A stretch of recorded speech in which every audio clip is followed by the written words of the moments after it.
¿Cómo han estado? Bien, contentos, vivos, porque están acá.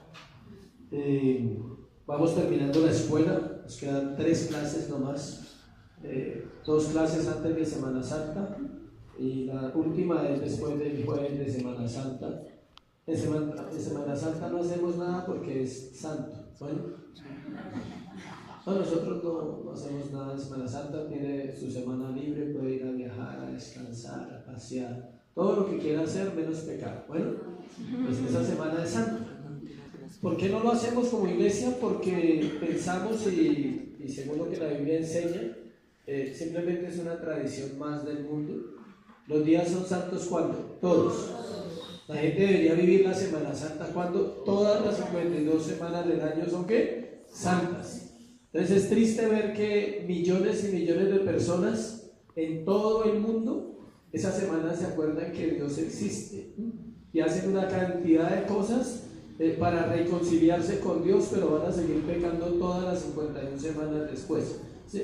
Porque hay gente que hace rituales en esa semana para eso, como para compensar y como para pagar o para hacer una penitencia y pagar lo que todo el año hacemos mal. Entonces por eso como iglesia nos determinamos a que no vamos a hacer igual a la tradición, somos diferentes y que el cristiano no es más cristiano porque tenga más reuniones, ¿sí saben?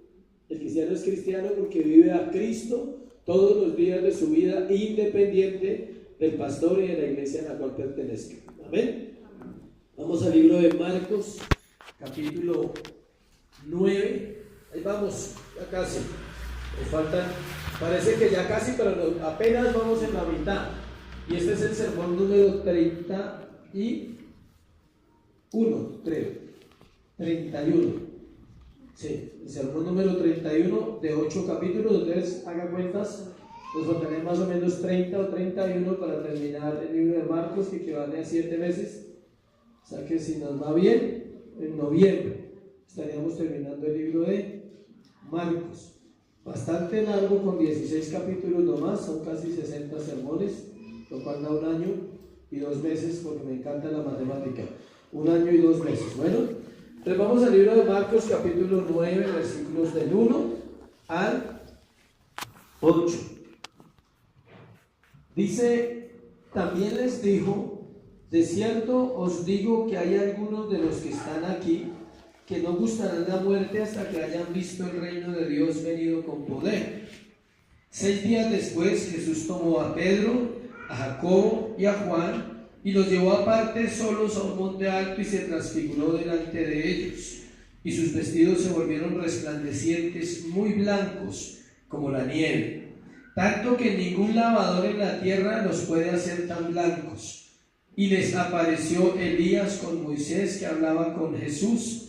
Entonces Pedro dijo a Jesús, Maestro, bueno es para nosotros que estemos aquí y hagamos 3 enramadas, una para ti, otra para Moisés y otra para Elías, porque no sabían lo que hablaba, pues estaban espantados. Entonces vino una nube que les hizo sombra y desde la nube una voz que decía, este es mi Hijo amado, a él oíd. El tema de hoy se llama el Hijo revelado y vamos a orar porque Él se revele a nuestros corazones. El Hijo revelado. Padre, te damos gracias en el nombre de Jesús por tu palabra, Señor. Ayúdanos, Dios, hoy por el Espíritu Santo a entender las Escrituras. Háblanos, Dios. Pídele a Dios que te hable, que haya una palabra para ti esta mañana de parte de Él y que tú puedas comprender hoy lo importante de conocer a Cristo realmente en nuestros corazones. Dios, esta es tu iglesia, este es tu tiempo, Señor. Por eso te pido que hables en el nombre de Jesús. Amén y amén. El Hijo revelado, no el Hijo rebelde, sino el Hijo que revelado. Sí, porque no falta el que diga, esa palabra me la dieron hoy, el Hijo que se revela, o sea, no. El Hijo revelado, o sea, el Hijo de Dios revelado al corazón de los hombres. Luego del anuncio del Señor Jesús de su muerte, que lo encontramos ahí en el capítulo 8, versículo 31, Jesús anuncia su muerte. Luego de ese anuncio y de enseñar a sus discípulos el costo de ser discípulo, que fue la otra enseñanza de hace 8 días, tomar la cruz, negarse y seguirle. A mí nunca se me olvidan los temas, con esas 3 cosas son suficientes. Ese fue el tema de hace 8 días: tomar la cruz, negarse y seguirle. Entonces, después de que él anuncia su muerte, después de que les enseña el costo de un discipulado verdadero, ahora nos encontramos frente al milagro más grande presenciado por los discípulos mientras vivían. No por todos, obvio, porque no todo el mundo está preparado para ver la gloria de Dios. ¿Para quién fue el privilegio? Para Pedro, Jacobo y Juan. Hasta aquí ellos habían visto su poder y su gloria mostrada solamente ¿en qué? En milagros, en señales y en prodigios, pero no de manera directa en su apariencia divina. Ellos hasta el momento habían visto a un hombre común y corriente que decía que venía de parte de Dios y que lo respaldaban milagros detrás de su vida, porque todas las palabras que él decía eran respaldadas ¿por qué? Por milagros, por autoridad sobre los demonios, por autoridad sobre la enfermedad, por autoridad sobre la naturaleza. Entonces ellos ya tenían una fe en él. Decían, es muy difícil que alguien que no tenga a Dios haga lo que Jesús hacía, pero estaban a punto de presenciar su apariencia ¿qué? Divina, su transfiguración. El propósito de ser cristianos es conocer a Cristo, no hay otro propósito mayor. Todos los otros propósitos son propósitos secundarios. Si alguien le pregunta cuál es el propósito de su vida, dígale con toda confianza: conocer a Cristo mientras esté en esta tierra. Hay otros propósitos: tener una buena familia, amén, tener un buen auto, tener una buena casa. Son propósitos terrenales, pero el propósito del alma del ser humano, del creyente, es conocer ¿a quién? A Cristo mientras usted viva en esta tierra. ¿Para qué? Para poder estar eternamente con Él. No hay nada comparable a vivir en comunión con Dios todos los días de nuestra vida. Nada se compara. Hay una canción que dice: nada se compara a ti. Nada. Tú puedes disfrutar aquí, tener los logros máximos, ser una buena persona, pero créeme que nada se compara a tener comunión con Dios. ¿Cuándo? Todos los días de nuestra vida. ¿Cuántos han disfrutado la comunión con Dios en algún momento especial que recuerdan y dicen: uy, eso fue un tiempo con Dios espectacular? Pero uno se queda con ese recuerdo. Y usted lo puede vivir ¿cuándo? Todos los días puede tener comunión con Cristo. Lo que estos 3 hombres estaban a punto de presenciar es lo que todo cristiano que ha nacido de nuevo y ama a su Señor anhela que suceda en su vida después de haber sido hallado por Dios. Era un adelanto de la gloria de Dios, un adelantico. El apóstol Pablo se refiere a Jesús como el Señor de gloria. Miremoslo en 1 Corintios 2:18, porque hoy vamos a hablar de Cristo. De la gloria de Dios es ¿quién? Cristo. 1 Corintios 2:18.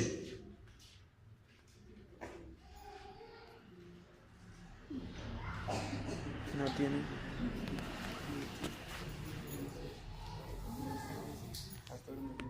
2:8, perdón. Escuché voces. 1 Corintios 2:8.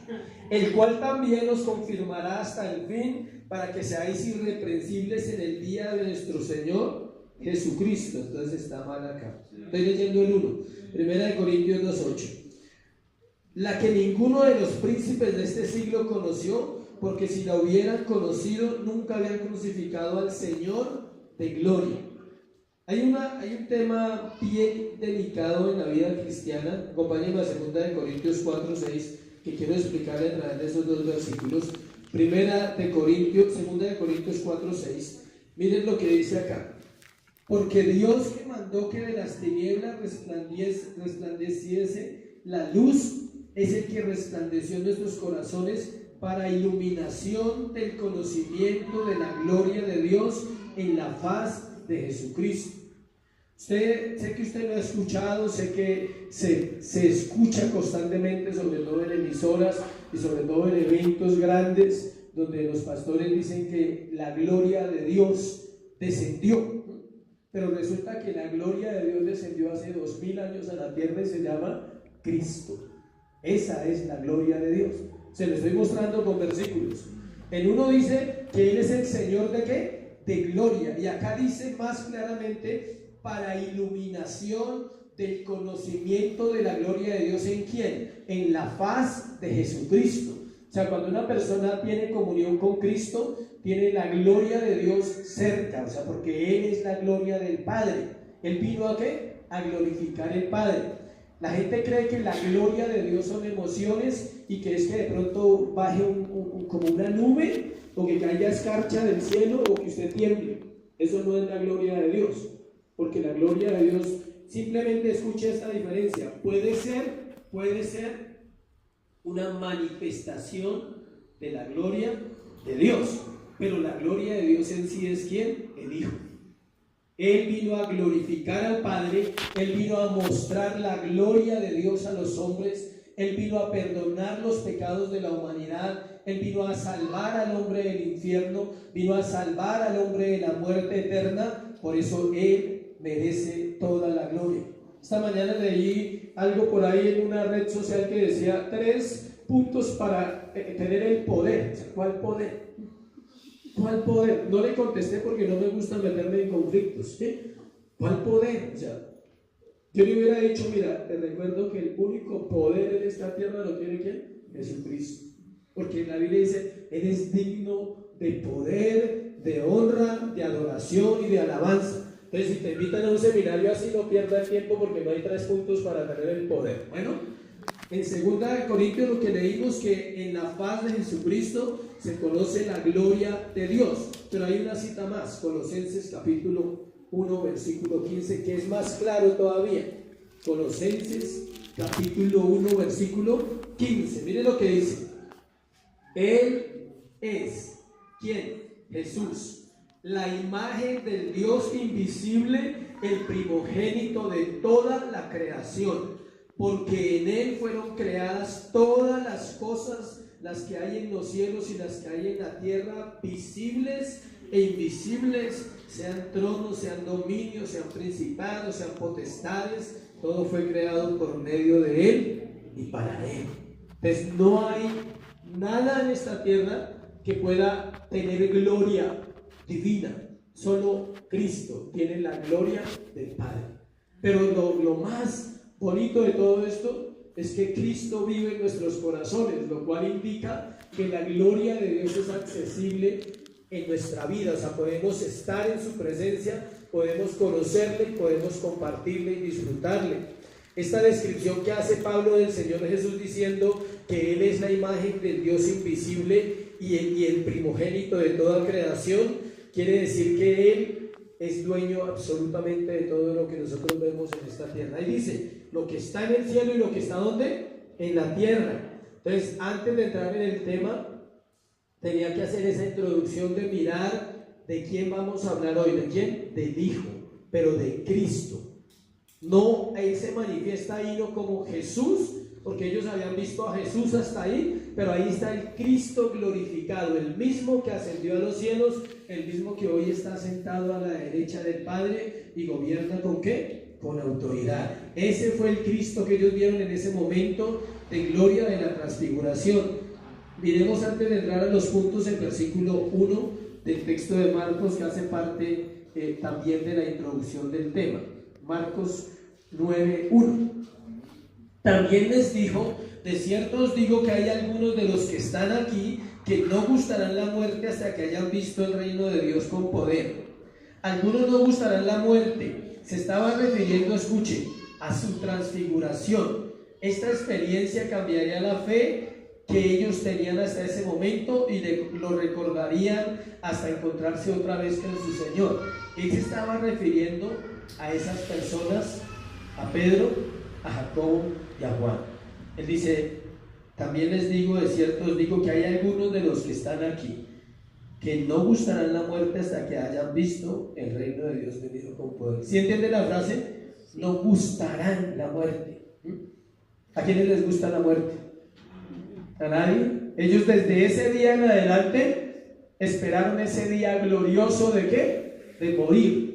porque ellos sabían que al morir iban a volver a ver al que vieron por un instante, pero iban a estar con él ¿para cuándo? Para siempre. Entonces ellos dicen que ellos no iban a gustar la muerte hasta que vieran venir el reino de Dios con poder, y ellos sabían, confirmaron, y era la certeza de que Cristo era quien había dicho ser, y al transfigurarse como en sus vestiduras y en su rostro, como lo vamos a mirar, Él estaba dándole la seguridad, diciéndole: todo lo que yo les he dicho es cierto, y todo lo que ustedes van a vivir lo van a comprender a partir del momento en que yo parta, y un día van a anhelar tanto estar conmigo como ese instante que estuvieron ahí.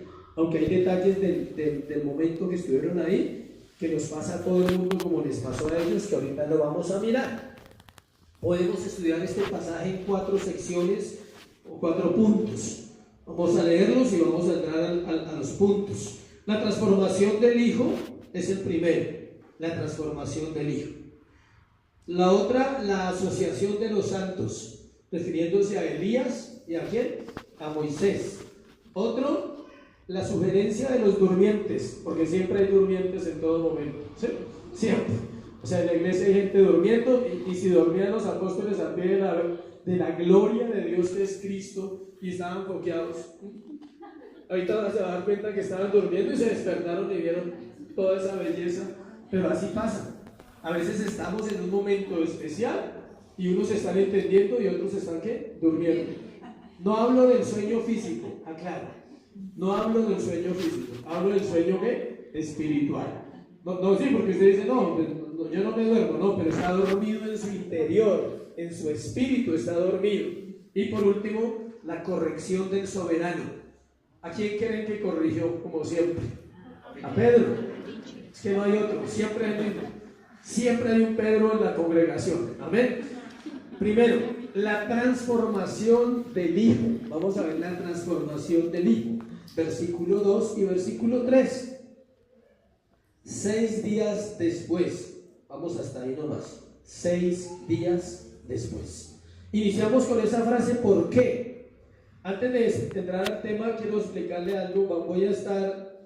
Vamos a estar todos entre Mateo, Marcos y Lucas, porque este tema demanda comparación total de la historia, porque usan palabras diferentes cada uno para referirse a la transfiguración, para referirse a Jesús, y el pasaje da mucha luz estudiando los 3 pasajes paralelos: Marcos 9, Mateo 17, y creo que es Lucas 9, donde también nos habla de la transfiguración. Yo les voy guiando ahí con él. Sí, Marcos 9, el que estamos mirando, Lucas 17 del 1 en adelante, y Mateo 17 y Lucas 9. Indican, escuchen lo que pasa aquí: 6 días después. Marcos y Mateo, usted lo puede anotar, 17:1, Mateo, indican que la transfiguración tuvo lugar 6 días después del versículo 1, del que ya miramos en la introducción. O sea, Jesús dice esas palabras, dice: muchos de los que están aquí no gustarán la muerte, pero pasaron ¿cuántos días? 6. Pero Lucas dice que 8. Y esto es bueno explicarlo. ¿Por qué? Porque como estamos estudiando la Biblia en la escuela y dijimos que la Biblia es inerrante, que no tiene errores, ni siquiera en sus escritos, aunque fue escrita por hombres. Ella fue inspirada por Dios, pero no tiene errores de que los hombres hayan escrito mal. Entonces, Marcos y Mateo dicen que 6 días. Lucas 9:28 nos dice que 8 días. Pero no hay nada de qué preocuparse, porque en la Biblia no hay ¿qué? Errores. Escuche.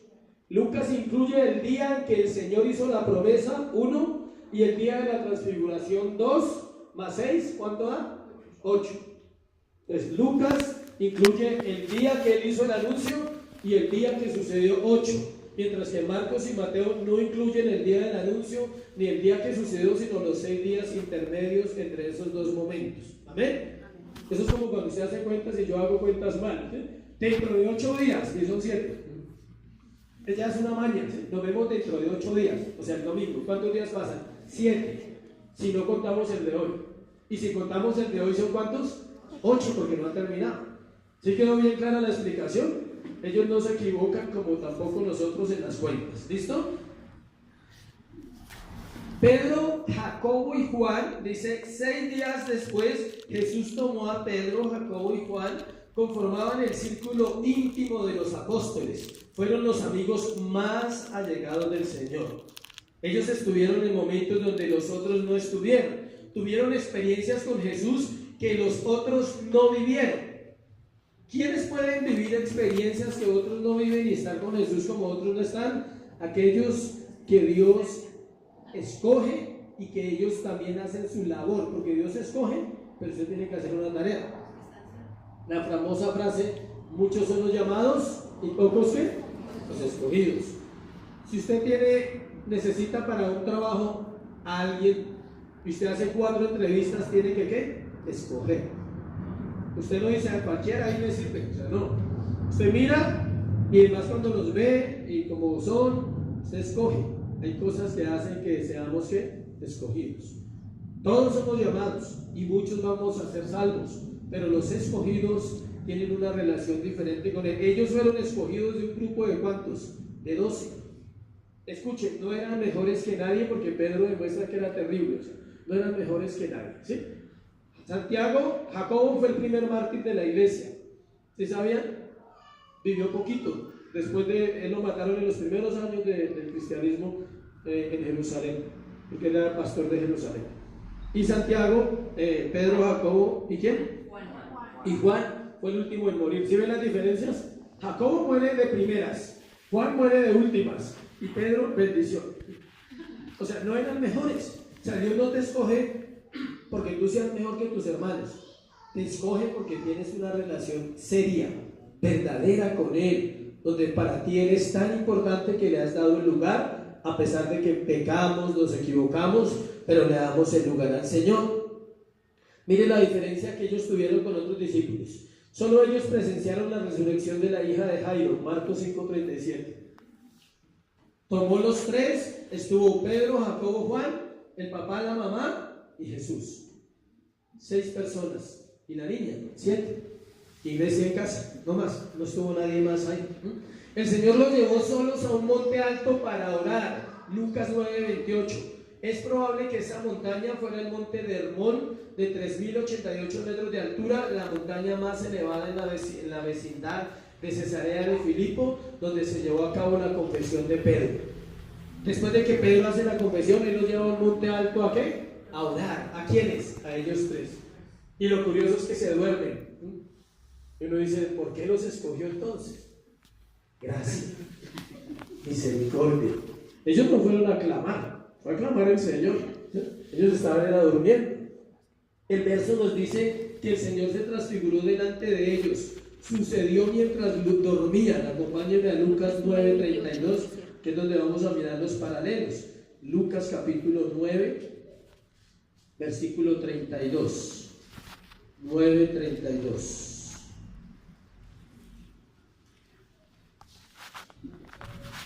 Pedro y los que estaban con él estaban rendidos de sueño, mas permaneciendo despiertos vieron la gloria de Jesús y a los 2 varones que estaban con él. ¿Sí nota ese versículo tan raro?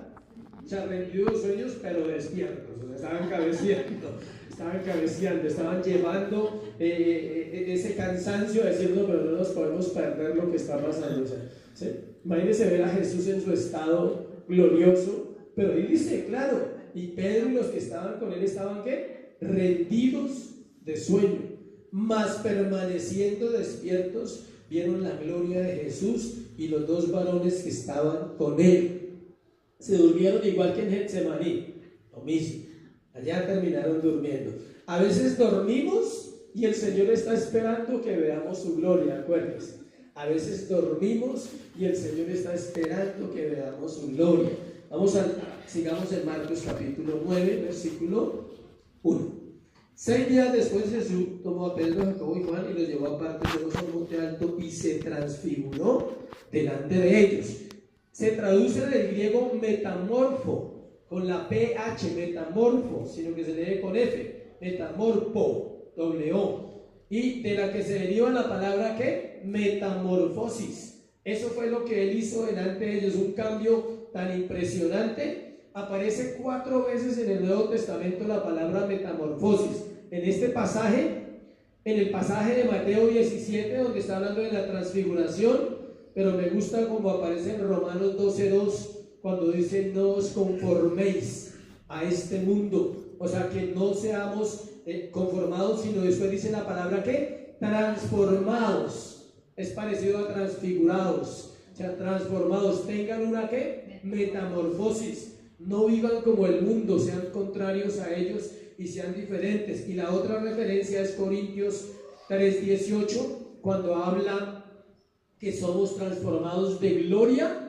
en gloria, que Él nos lleva de gloria en gloria, y que somos transformados cuando nos miramos como en un espejo por la gloria del Señor.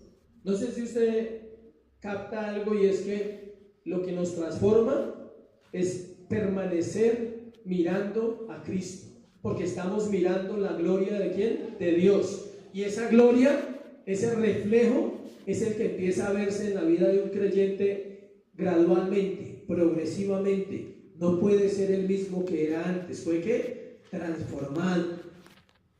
En Corintios 3:18, quiero leerlo porque ahí, y Romanos 12:2, están hablando de la salvación, no están hablando de otra transformación, sino de una transformación. ¿Para qué? Para salvación. Primera de Corintios versículo 3, segunda de Corintios 3:18.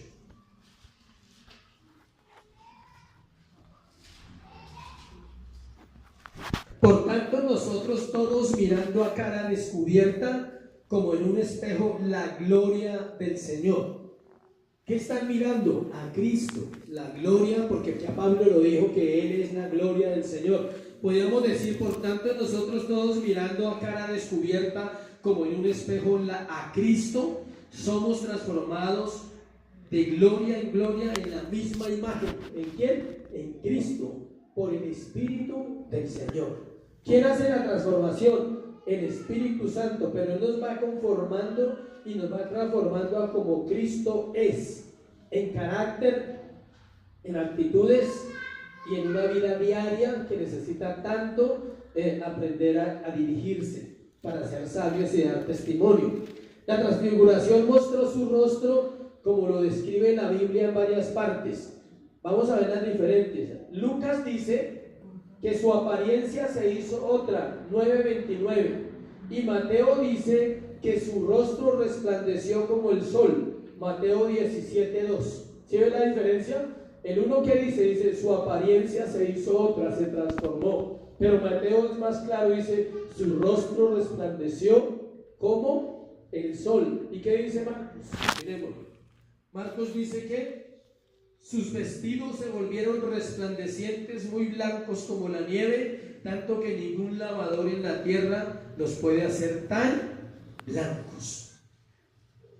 Sus vestidos resplandecientes. Mateo 17 observa que los vestidos se hicieron blancos como la luz. Entonces vamos concluyendo que no solo su rostro era resplandeciente como la luz, sino sus vestiduras también eran como la luz, y Lucas dice blancos y resplandecientes, para concluir que lo que ellos vieron fue luz en Cristo. Todo su ser era ¿qué? Luz. También sus vestiduras resplandecían. Eso fue lo que vieron Pedro, Jacobo y Juan cuando despertaron. Entonces ahora miremos la escena de los discípulos. Están durmiendo, y usted cuando está durmiendo y se despierta y ve una luz, ¿qué hace? Inmediatamente. Claro, es que ahí dice la Biblia que estaban espantados. Uno lo que menos quiere es prender la luz cuando se despierta, sí, porque es un choque con los ojos. A eso se refiere. La Biblia dice que esa gloria se revelará a todo el mundo en el futuro. Escuchen, lo que Pedro, Jacobo y Juan vieron, lo va a ver toda la humanidad en un momento específico que la Biblia lo dice. Dice, en que aparecerá la señal del Hijo del Hombre en el cielo. Mateo 24:30. O sea, ellos fue un adelantico, pero toda la humanidad lo va a ver. Mateo 24:30 dice: entonces aparecerá la señal del Hijo del Hombre en el cielo, y entonces lamentarán todas las tribus de la tierra y verán al Hijo del Hombre viniendo sobre las nubes del cielo con poder y gran gloria. Toda la humanidad va a ver ese pedacito que ellos vieron. pero algunos se van a ¿qué? A lamentar, porque la humanidad entenderá que todo lo que se decía era ¿qué? Cierto. Mucha gente cree que estamos jugando a la iglesia y que estamos jugando a ser predicadores y que estamos jugando a ser cristianitos, pero cuando eso suceda el mundo se va a espantar y va a decir: todos esos aleluyas tenían razón, todos esos lambenadrillos tenían razón, todos esos fanáticos que decían que no se podía pecar, ni fornicar, ni adulterar, ni robar, ni matar, tenían razón, pero ya no se podrá hacer mucho. ¿Quiere otra cita? Apocalipsis 11:16. Apocalipsis es un libro muy bonito.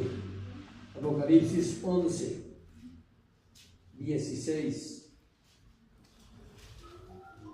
Y los 24 ancianos que estaban sentados delante de Dios en sus tronos se postraron sobre sus rostros y adoraron a Dios. Si es ese Apocalipsis. Sí. Dice que los 24 ancianos que estaban sentados delante de Dios en sus tronos se postraron sobre sus rostros y adoraron a Dios. ¿Por qué usted cree que ellos tienen que postrarse?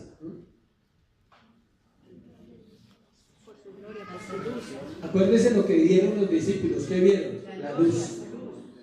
Esa es una actitud que toman todos los hombres de la Biblia que tuvieron un encuentro ¿con quién? Con Cristo, con el Dios glorificado, como Juan en el Apocalipsis, Ezequiel. Cada uno de ellos tuvo la actitud de ¿qué? Postrarse, porque usted no puede estar ahí: hola, ¿qué hubo? ¿Me vas a bendecir? O sea, ¿sí? O sea, usted no puede estar en esa actitud cuando Cristo se revela en un momento de oración, en un momento de su vida íntima con Dios. Por lo general uno cuando siente que Dios está en un lugar o está uno orando y sabe que la presencia de Dios vino en ese momento a la vida de uno se postra. Y uno no es capaz de decir: ¿todo bien? ¿Vamos bien? ¿Se hace? No, uno tiene una reverencia, y a eso es a lo que se refiere que vieron los discípulos. Pero surge la pregunta: ¿qué has visto tú de Cristo? Eso fue lo que vieron ellos. La pregunta es: ¿qué hemos visto nosotros o qué has visto tú de Cristo? ¿Has contemplado su hermosura un momento? ¿Has contemplado su santidad a punto que te haga ver tu pecado? Escuche, se lo he compartido últimamente varias ocasiones. Lo que usted pueda percibir de Cristo mostrará lo que usted no tiene de Él, siempre. Si logras ver su bondad, verás tanta maldad en ti. Y si logras ver su santidad, verás pecaminosidad. Porque cara a cara, es como en un espejo mirando, y esa santidad me transforma y me va santificando, pero me lleva primero a reconocer que he pecado. Esa fidelidad, cuando le digo: tú eres tan fiel y permaneces fiel y no te puedes negar a tu palabra, y a pesar de que fallo, siempre tengo acceso a la oración, siempre que oro estás presente, pero eres tan fiel. Revela mi infidelidad, muestra mi incapacidad de serle fiel. Nadie tiene la capacidad de serle fiel. Cristo en nosotros, esperanza de gloria, esperanza de llegar a ser un poco semejantes a Él. Pero pregúntate: ¿qué has visto tú de Cristo en tu vida? Yo sé que muchos han visto, pero no saben cómo han visto. Ver es la obra que Él ha hecho en ti, es la metamorfosis, es la transformación que ha hecho en ti desde el día que llegaste hasta hoy. Pero a uno le cuesta verse a uno mismo, uno siempre se da duro, ¿no? Pero tranquilos que Dios ha hecho una obra en todos. A algunos se les nota más, pero Dios la ha hecho. Amén. ¿Qué conocemos del Señor en nuestra relación con Él? Es la pregunta. Algunos dirán: nada. Si no conoces nada, es porque no hay una relación verdadera con Él. Otros dirán: yo he podido conocer su misericordia. Y Dios sabe por qué usted puede decir eso. Si usted es de los que piensa que ha conocido su misericordia, es porque ha necesitado su misericordia, ¿sí? Otros dirán: yo estoy convencido del perdón, siempre me ha perdonado, nunca me ha negado su perdón. Otros dirán: yo he visto su justicia porque me he comportado mal y he tenido que ser tratado, pero he aprendido también de la justicia de Dios. Amén. Segundo, la asociación de los santos, versículo 4. La asociación de los santos. Y les apareció Elías con Moisés que hablaban con Jesús. Elías y Moisés existían como espíritus glorificados en el cielo. Tenemos que leerlo porque es una frase que tiene que ser comprobada, o si no, uno está inventando cosas. Hebreos capítulo 12, 23. Hebreos 12, 23. Elías y Moisés existían como espíritus que glorificados en el cielo. Por eso es una de las razones que ellos pudieron estar a ser cerca de Jesús. Mire lo que dice. Dice a la congregación de los primogénitos que están inscritos ¿dónde? En los cielos. A Dios el juez de todos, a los espíritus de los justos hechos ¿qué? Perfectos. Está hablando que nosotros nos acercamos es a esa ciudadanía, a ese cielo. Versículo 21 dice: y tan terrible era lo que se veía que Moisés dijo: estoy espantado y temblando, refiriéndose cuando Moisés veía la gloria de Dios. En Hebreos está hablando que nosotros nos acercamos al Dios justo, pero también nos acercamos a nuestros hermanos que están glorificados. Ellos están esperando que la iglesia ascienda, suba.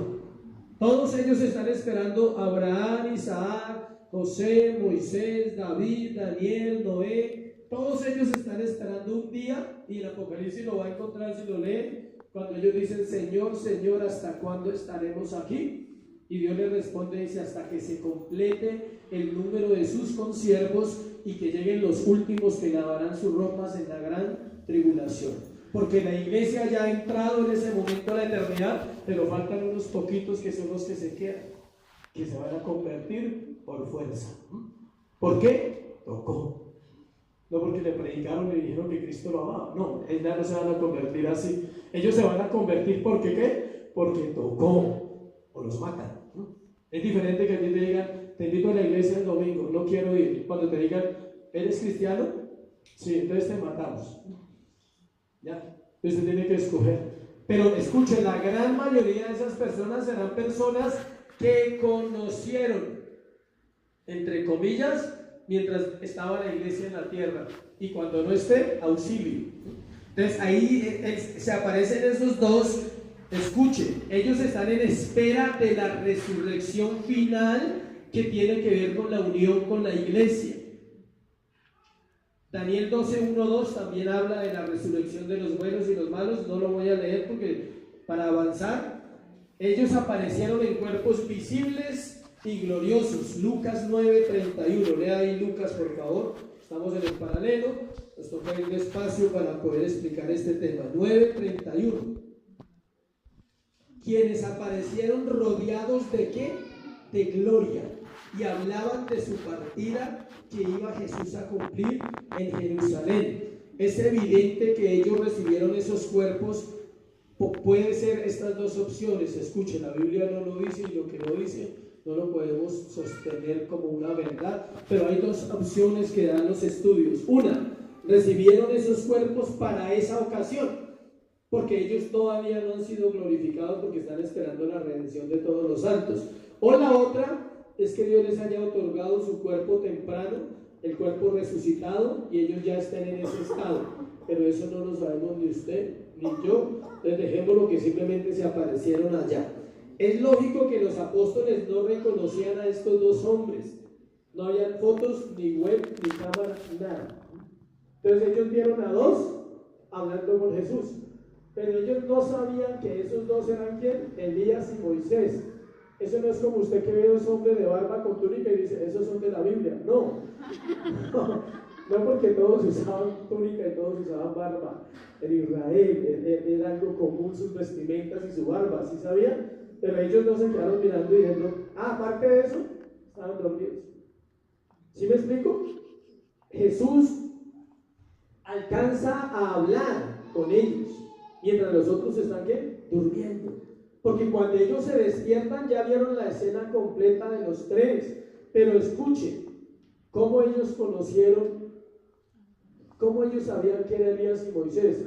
Hay dos hipótesis. Una, Jesús se los presentó, o ellos se presentaron. La Biblia no dice, entonces crea la que usted quiera. ¿Listo? Bueno, Lucas 9, 31, 32 dice: quienes aparecieron rodeados de gloria y hablaban de su partida que iba Jesús a cumplir en Jerusalén, y Pedro y los que estaban con él estaban rendidos de sueño, mas permaneciendo despiertos, vieron la gloria de Jesús y los dos varones que estaban con él. Dice que cuando ellos despertaron, vieron a Elías y a Moisés hablando con el Señor. ¿De qué hablaban? Ahí lo dice el texto.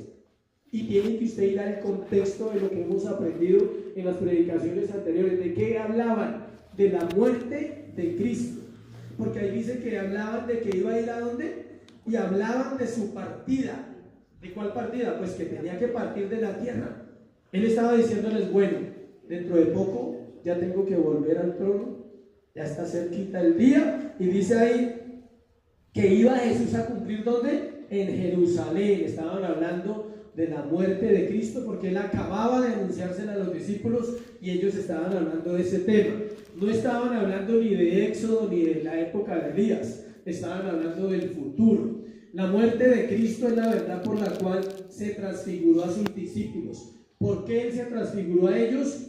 Ellos debían saber que la muerte de Cristo no alteraba el plan de salvación, al contrario, era parte de ese plan.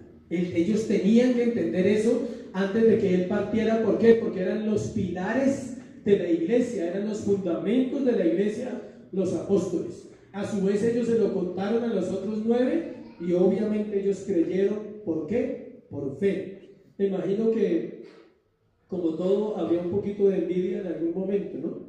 Es decir, ¿y por qué Pedro? ¿Y por qué Jacobo? ¿Y por qué Juan si yo también diezmo? O sea, ¿por qué ellos? Si yo también voy a la iglesia los domingos, ¿por qué ellos? Es Dios escogiendo a los que Él quiere. También que Él resucitaría, y ellos vieron un adelanto de la resurrección de Cristo. O sea, uno lo ve aquí predicado, pero viendo allá la película debe ser impresionante lo que ellos vieron, porque estaban viendo al Cristo resucitado y Cristo no había muerto. ¿Sí ven? Es un adelanto. Moisés representa la ley, Elías representa a los profetas, y estos dos hombres se conocen como los más grandes representantes de Dios en el Antiguo Testamento. Ellos son los dos hombres que representan todos los 39 libros del Antiguo Testamento.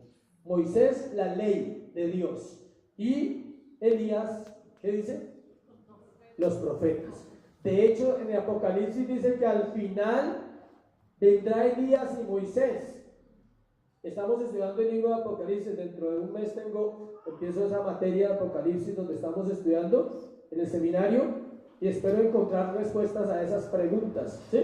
Porque algunos dicen que si serán los mismos dos que vinieron y se encontraron con Jesús, o sea, literal, Elías y Moisés vendrán, es una pregunta.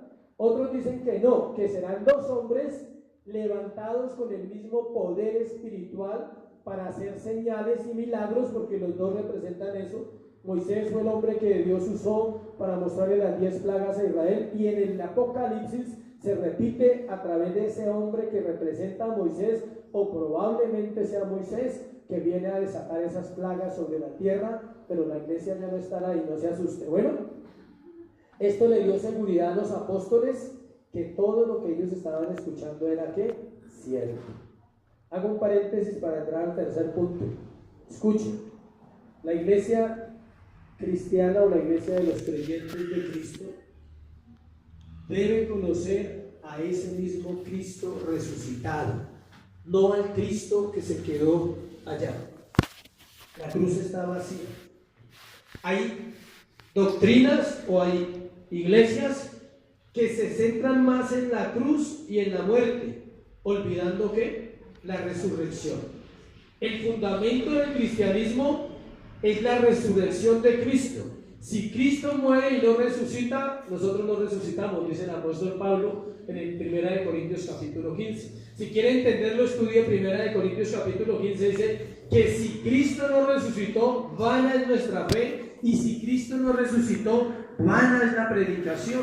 Entonces se refiere a que la resurrección está por encima de la cruz, porque crucificados fueron miles, pero solo uno resucitó, y solo uno volvió de la muerte y de las tinieblas y de la oscuridad para darnos ¿qué? Vida. Tercero, la sugerencia de los durmientes. Vamos a ver qué dicen los bellos durmientes. ¿Listo? Versículos 5 y 6. Que Dios nos hable en este punto que es tan interesante. Versículo 5, versículo 6 de Marcos capítulo 9. Entonces Pedro dijo a Jesús: Maestro, bueno es para nosotros que estemos aquí y hagamos 3 enramadas, una para ti, otra a Moisés y otra para Elías. Qué humildad, ¿no? O sea, qué humildad la de este hombre, o sea, qué sentimiento de hospitalidad la del apóstol, ¿cierto? O sea, él dice: no, pero hay que atender, o sea, hay que atender a Elías, hay que atender a Moisés, ¿sí? Él es tan, o sea, como tan buena gente Pedro, pero es todo lo contrario. Pedro sigue en sus cosas carnales, en sus pensamientos de él. Esto tiene que ver con lo mismo que le dijo a Jesús unas 2 prédicas antes, cuando le dice: Señor, evalúa bien, ¿sí? Si vale la pena ir a Jerusalén. Yo pienso que hay otra manera de salvar a la humanidad. No necesitas morir. ¿No es mejor que sea rey y quite todos los impuestos? ¿No es mejor que sea rey y oprimamos a Roma en vez de que ellos nos opriman a nosotros?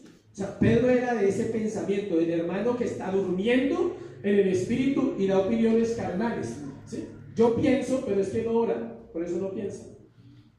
Yo digo, pero es que no es una vida espiritual. Cuando usted quiera aportar a un ministerio, aportar a una obra, primero sea una persona que espiritual. Yo no sé, o sea, todos los estudiosos dicen por qué el Señor escogió a Pedro. O sea, en serio, o sea, es embarrada tras embarrada y sigue embarrándola, y Pedro, como siempre, no podía permanecer callado, a pesar de que lo acababan de reprender en los capítulos anteriores. Lo acababan de amonestar y va y dice, miren lo que dice, es que usted lo ve ahí, dice: interrumpió la conversación entre Jesús y Moisés. Bueno, usted se imagina el tema de estos tres seres glorificados o sea, ellos no están hablando bobadas. Y el otro va y dice: perdón, ¿sí? Puedo hablar, puedo decir, declarando. Maestro, dice: bueno es para nosotros que estemos aquí. Pedro usa el título de maestro, pero en Mateo 17 le llama Señor, lo cual muestra que él repitió su solicitud, o sea, fue imprudente. Están aquí los 3 hablando y: maestro, y el Señor no le puso tal vez cuidado, entonces dice: Señor, ¿sí? 2 veces, así como cuando usted mete la cucharada donde no lo están llamando. Ese es el carácter de una persona durmiente. Él está dormido en su espíritu, en vez de decir: esperemos, porque eso debe ser impresionante lo que están hablando esos 3, debe ser poderoso. Yo creo que el Señor ahorita nos va a contar.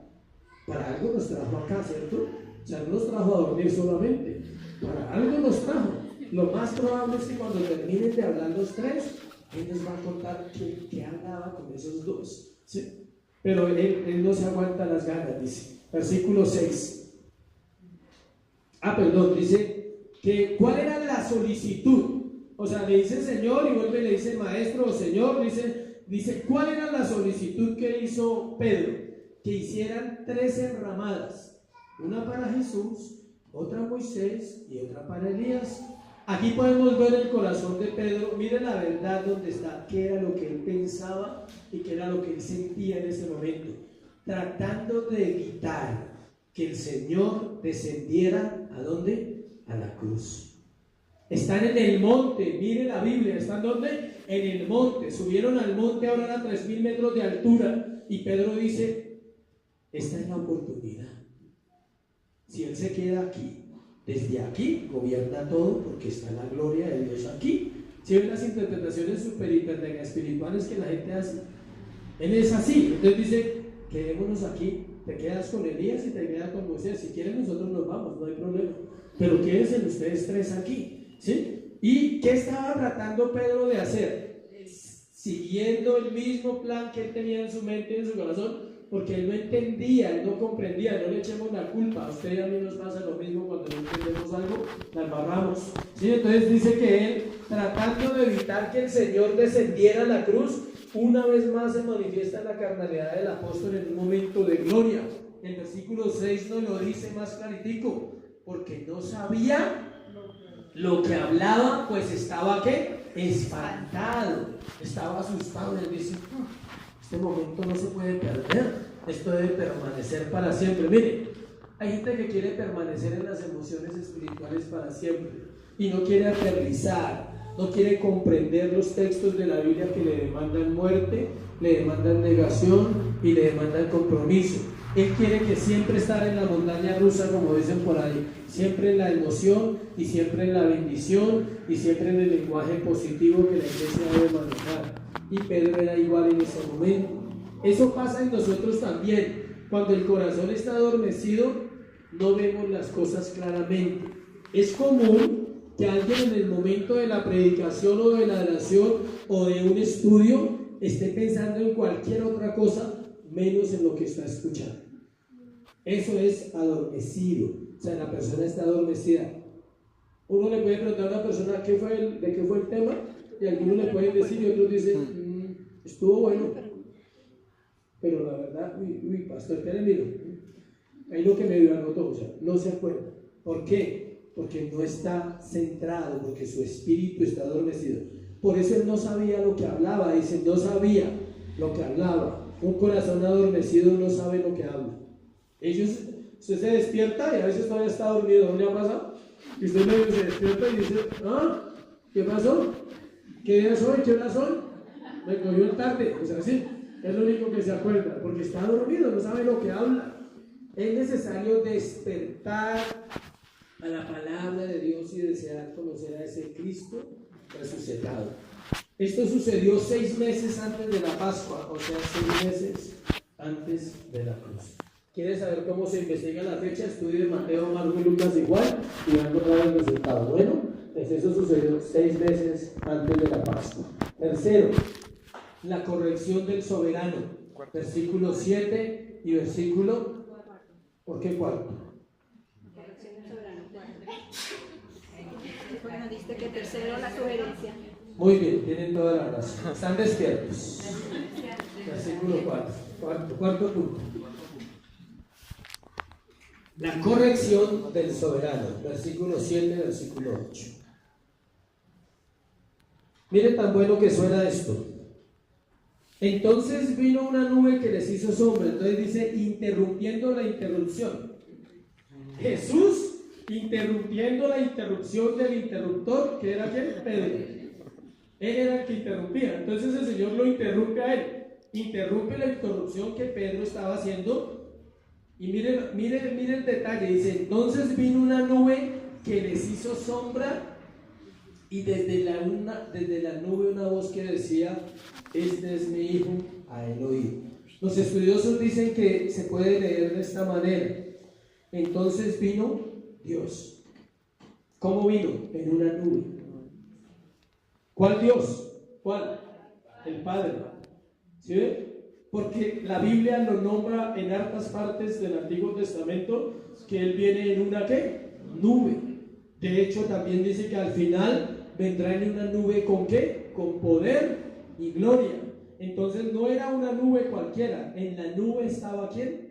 Dios. Dice que entonces vino una nube que les hizo sombra. Mateo 17:5 dice diferente, que una nube de luz los cubrió. Marcos dice que una nube les hizo sombra, y hasta ahí usted no puede imaginar sino una nube normal haciendo sombra y ya. Pero cuando Mateo dice que era una nube de luz, ya no es una nube común y corriente, es la presencia de Dios, del otro Dios. ¿De quién? Del Padre, para respaldar a quién? A su Hijo. Es una escena que ya había sucedido en el Antiguo Testamento. El pueblo de Israel sabía que la nube era la presencia de Dios. Acompáñenme al libro de Éxodo, que es donde más se aparece Dios en esa figura de ¿qué? De nube. Capítulo 13, versículo 21. Capítulo 13, 21.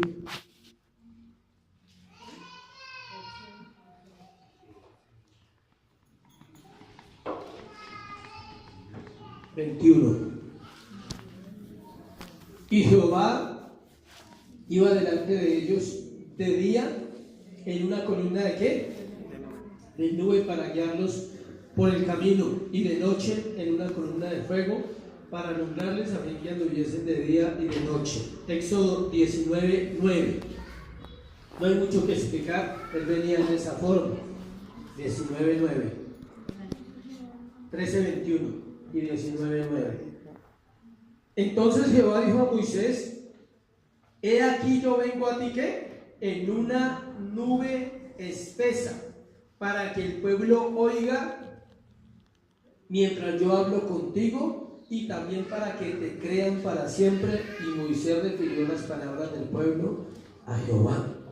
Manifestó Dios su gloria a Moisés en una nube, mientras el pueblo oía lo que Dios hablaba con Moisés. Pero siempre hay curiosidades de la Biblia. ¿Quién estaba en la transfiguración? Moisés. O sea que Moisés estaba habituado a eso. Moisés estaba ya acostumbrado a ver la nube de Dios.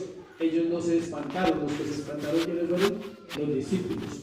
Otra cosa, hay un requisito muy importante para ver la gloria y ver al Cristo resucitado en su estado de gloria. ¿Cuál creen que es? La santidad. Lo tenía Elías y Moisés, no Pedro y Jacobo y Juan. Porque Pedro, Jacobo y Juan estaban adormecidos. Eso fue para despertar. ¿Sí me explico? Pero Moisés y Elías tenían una condición que toda persona necesita para poder ver la gloria de Cristo. Estaban muertos. Ya habían muerto hace miles de años. ¿Estaban qué? Muertos. Y eso se necesita para ver la gloria de Dios. ¿Estar qué? Muerto. ¿Muerto a qué? Al pecado. Muerto al orgullo. Muerto a la ira. Muerto a la envidia. Muerto a la amargura. Muerto a la tristeza. Muerto. Siempre comparo, ese ejemplo me lo regaló el Señor hace muchos años. ¿Cuántos han visto una persona con el aparatico cuando ya se está muriendo, que está tin, tin, tin, tin? ¿Qué pasa cuando se muere? Se estabiliza. Queda quietico, suena bonito. Está estable, ya no está. Porque así estamos todos. Tristeza, dolor, fracaso, miedo. Eso es así. Se necesita estar así, muerto. Porque así estaban ellos. ¿Estaban qué? Muertos. Moisés había muerto hacía 1500 años. Y Elías había muerto como hacía como 1000 años, un poquito más de 1000 años. Y Dios se manifestó. Pero yo estudio y encuentro esos casos. Digo, pero es la misma forma que se le manifestó a Moisés. ¡Qué privilegio! Vuelve 1500 años y le dice: Moisés, ¿te acuerdas? Hace 1500 años cuando vine en la nube, hoy vuelvo otra vez a ti en la misma nube. Aquí en Marcos vemos que también es la voz de Dios que se manifiesta en medio de una nube. La luz resplandecía, pero ellos escucharon la voz. Éxodo 24, 16, 18. Éxodo 24, 16 al 18. Y la gloria de Jehová reposó sobre el monte Sinaí, y la nube lo cubrió por 6 días. Y al séptimo día llamó a Moisés de en medio de la nube. Es la misma escena. La voz de Dios sale ¿de dónde? De una nube. Por eso el hombre no ha visto a Dios. Nadie lo ha podido ver. Él se manifestaba de esa manera. Dice que llamó a Moisés de en medio de la nube, y la apariencia de la gloria de Jehová era como un fuego abrasador en la cumbre del monte a los ojos de los hijos de Israel. Ellos veían un fuego en la montaña desde abajo, no veían nada más. Dice: y entró Moisés en medio de la nube y subió al monte, y estuvo Moisés en el monte 40 días y 40 noches. 40 días y 40 noches bajo la nube de la gloria de Dios. Ese Moisés es envidiable. Lo que Dios dijo es, vamos a Marcos otra vez para terminar, capítulo Marcos 9. Escuchemos lo que dijo Dios, porque es Dios el que está hablando, no es la nube la que está hablando.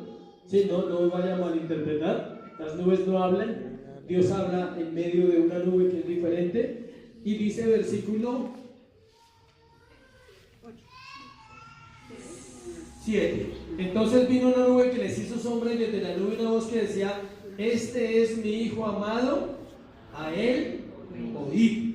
Debió ser asombroso poder vivir esa experiencia pero al mismo tiempo debió ser temeroso y ser espantados por el miedo tan tremendo de saber que estaban ante Dios. Ahí estaba la Trinidad completa, el Padre, el Hijo y el Espíritu Santo. La reprensión tenía que ver con el anuncio. Estamos en el punto de la reprensión del soberano.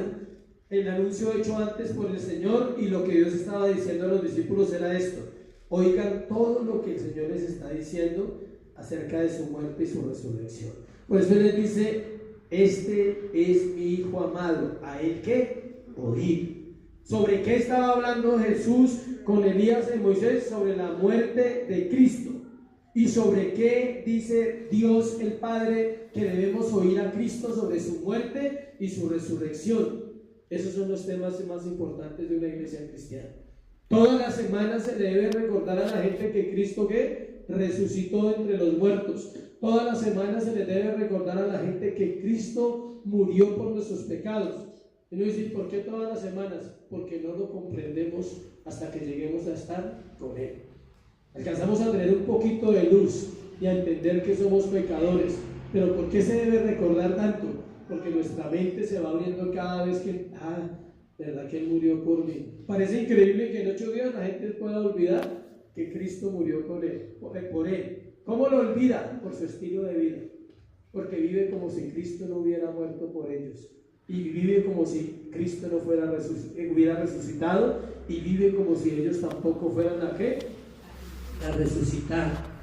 Una vez más, versículo 8. Luego cuando miraron no vieron más a nadie consigo, sino ¿a qué? A Jesús solo. Una vez más quedó Jesús ¿qué? Solo. No había nadie más con él. Vino el refuerzo, sí, era el refuerzo del cielo. Era la experiencia con Elías y Moisés y la voz del Padre diciendo: envíe este refuerzo, esta experiencia para que fortalezcas a tus discípulos y para que estés tranquilo que ellos van a hacer la gran comisión. Descansa en el Padre. Había terminado la experiencia y solo quedaba una cosa después de la experiencia: la enseñanza. Si una experiencia espiritual llenó tu corazón pero no dejó enseñanza, no sirve para nada. Aquí sí quedó una enseñanza. ¿En quién? En los discípulos. La Biblia dice que después de que Cristo resucitó, ellos comprendieron todas las palabras que Él les había ¿qué? Dicho. ¿Por qué quedó solo? Porque el camino a la cruz era lo que le esperaba y continuaba. Había sido un tiempo único, irrepetible, y que abría el camino al sufrimiento del Señor Jesús. Dios abre un camino al sufrimiento, acuérdate, a través de experiencias. Nunca olvides eso. Estos discípulos creyeron y sirvieron al Señor durante todas sus vidas, y es seguro que nunca olvidaron ese día en ese monte.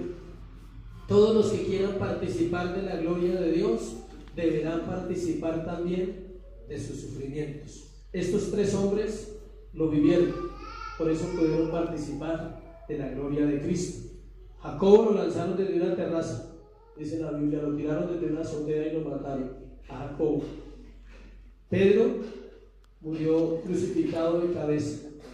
Juan murió de muerte natural, pero fue torturado por el emperador Nerón antes de morir, muchos años antes de morir. Fue torturado y fue desterrado a la isla de Patmos por predicar el Evangelio. Ninguno de los 3 se la ganó suave, ¿sí? Ninguno de los 3 dijo: yo vi la gloria de Dios, no se meta conmigo. Ya saben, ¿no? Yo fui el que estuve en la transfiguración. ¿Usted no sabe quién soy yo? Yo fui el que estuve en la transfiguración. Nunca dijeron eso. De hecho, ellos guardaron sus corazones en humildad. Vamos a leer unos versos finales, por si de pronto tiene dudas, que todo aquel que quiera participar de la gloria de Cristo debe participar también de ¿qué? De sus sufrimientos. Los de Cristo, escuche esto: cuando Cristo es real en una vida, el sufrimiento se hace más llevadero porque es Cristo en nosotros el que está recibiendo ese sufrimiento, y eso forma nuestro carácter. Hechos 14:22. Hechos 14:22.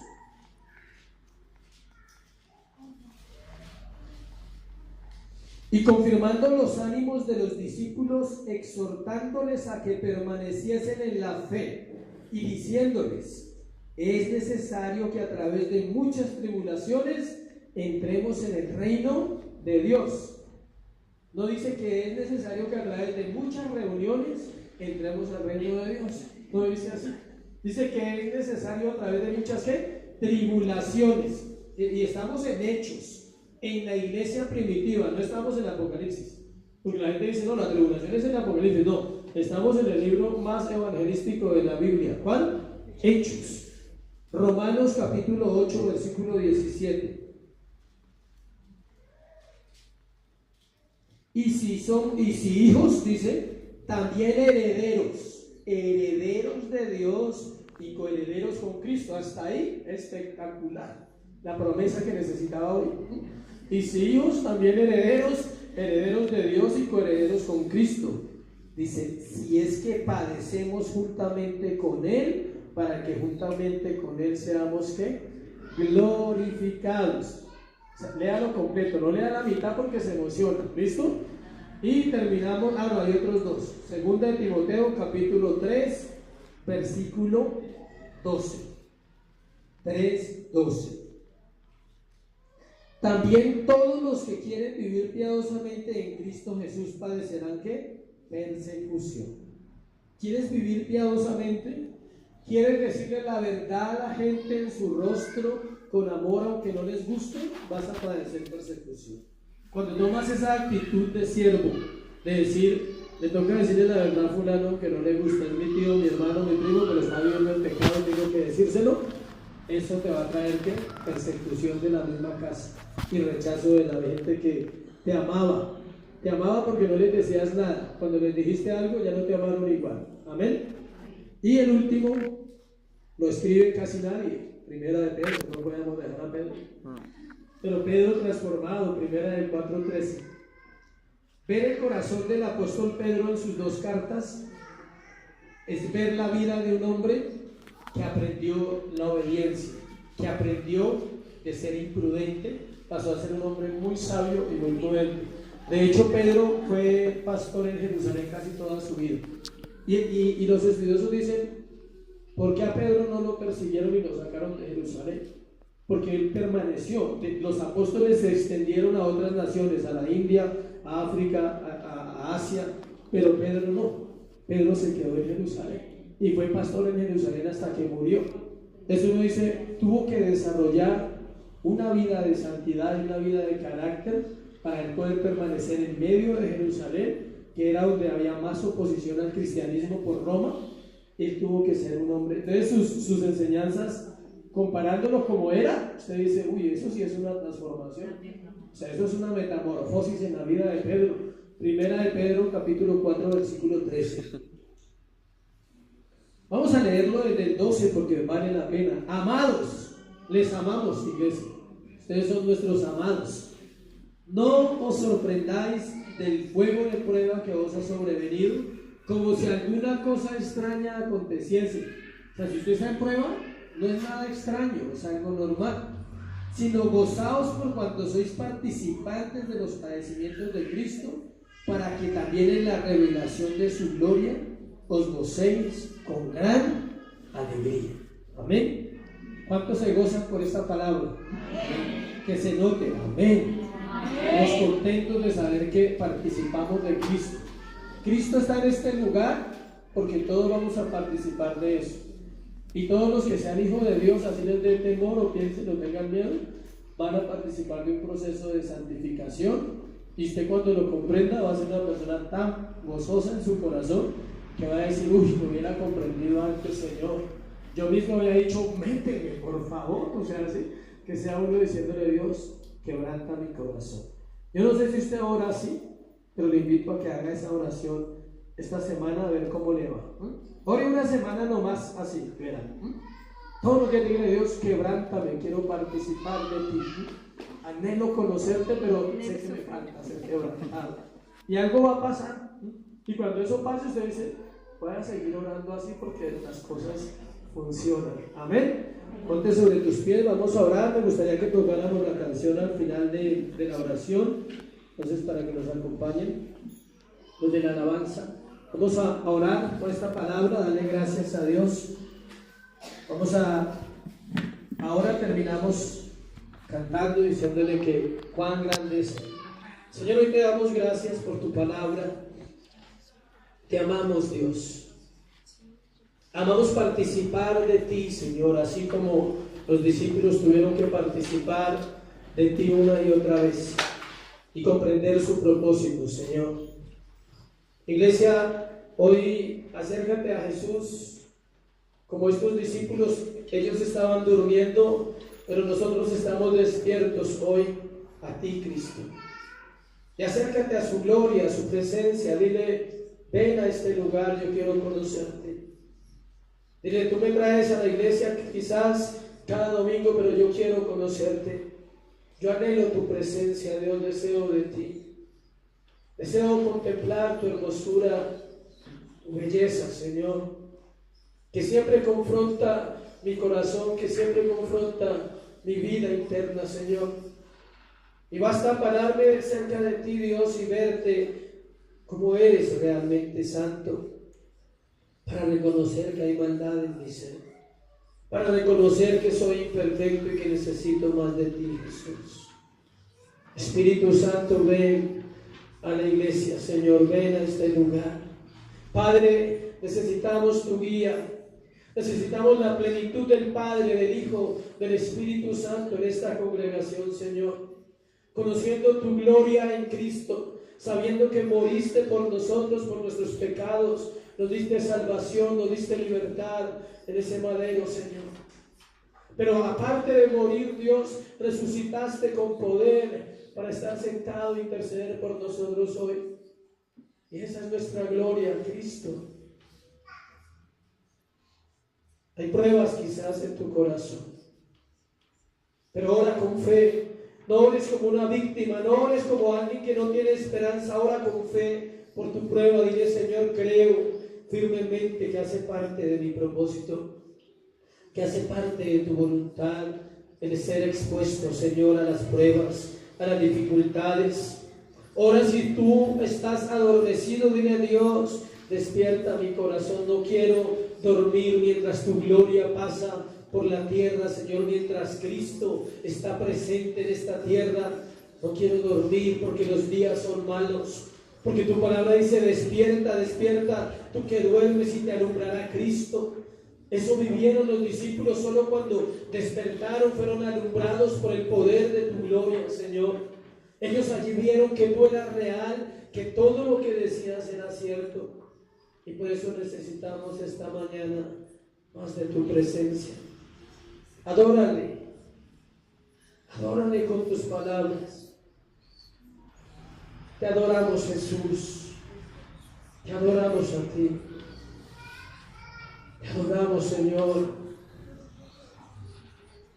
Danos una experiencia sencilla, solo la certeza en nuestro corazón que tú eres real. Déjanos contemplar tu hermosura una vez más este día, tu perdón y tu misericordia. Limpia nuestro corazón para adorarte. Limpia tu corazón en su presencia. Dile: límpiame de mi pecado, Señor. Límpiame de mi impureza, Dios. Límpiame de mi desobediencia. Tal vez de mi idolatría a mí mismo. Límpiame. Tal vez me amo más de lo que dice la Biblia que debo amarte a ti, Señor. Tal vez amo más mi familia, amo más mi trabajo, mis cosas terrenales, y me cuesta entregar mi vida a ti, Señor. Pero por eso te pido: santifica mi corazón. Oh, santifica mi corazón, Dios. Santifica esta iglesia, es tu iglesia. Es el esposo que se preocupa por su esposa, dice la palabra, y tú la santificas con la Biblia. Ella nos limpia mientras la escuchamos, pero también deseamos adorarte en esta mañana.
Gracias porque hoy nos enseñas a tu Hijo resucitado.